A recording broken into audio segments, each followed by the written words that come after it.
January 18, 2007.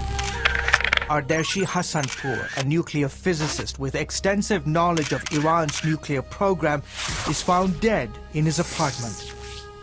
Reva Bala, senior analyst with the private intelligence firm Stratfor, believes the Israeli intelligence agency Mossad was behind his assassination. Hassanpour was someone that we deemed as critical to the program and would have been a likely target of an intelligence service like the Israeli Mossad.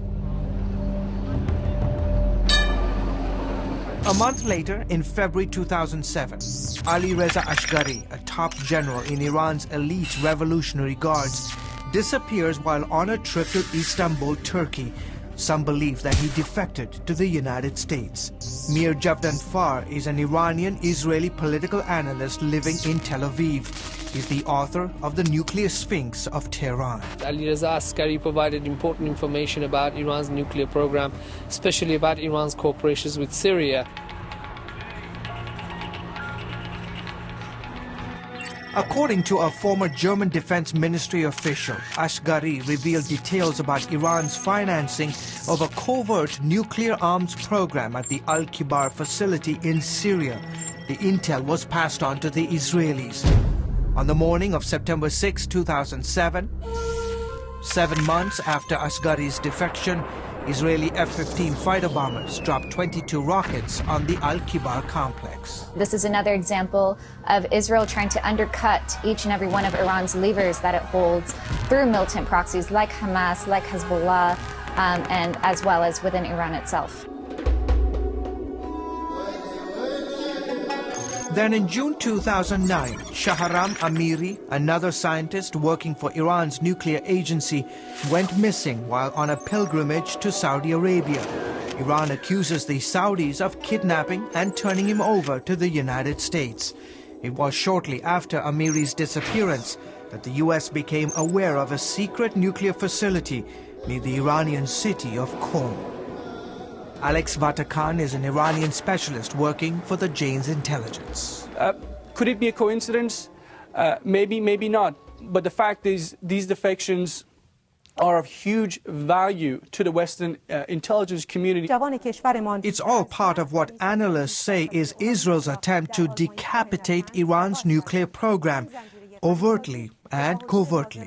And that really shouldn't surprise anyone. I think, Israel doesn't have a whole lot of good options in trying to undermine the Iranian nuclear program. Trying to get a military strike on its own is extremely difficult for Israel. So for now, Israel engages in a shadow war against the Iranian regime and their militant proxies across the Middle East. It's about assassination of people working for the Iranian government in the Palestinian authorities. It's about the assassination of Hezbollah, people with links to Iran. It's about the assassination of Iranian nuclear scientists. And the psychological warfare continues. On Tuesday morning, January 12, 2010, Masoud Ali Mohammadi, a nuclear physics professor, was on his way to work when a motorcycle parked outside his home in Tehran exploded, killing him instantly.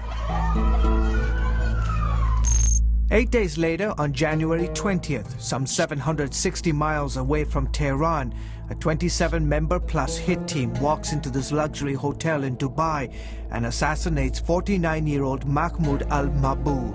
Mr. al-Mabou was a senior Hamas leader, allegedly involved in smuggling Iranian weapons into the Gaza Strip.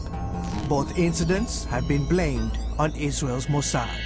What we know for sure is that there's a psychological warfare being waged against the Iranian nuclear program, where a death of a scientist, even if it were of natural causes, is made into something mysterious in order to create fear amongst Iran's nuclear scientists.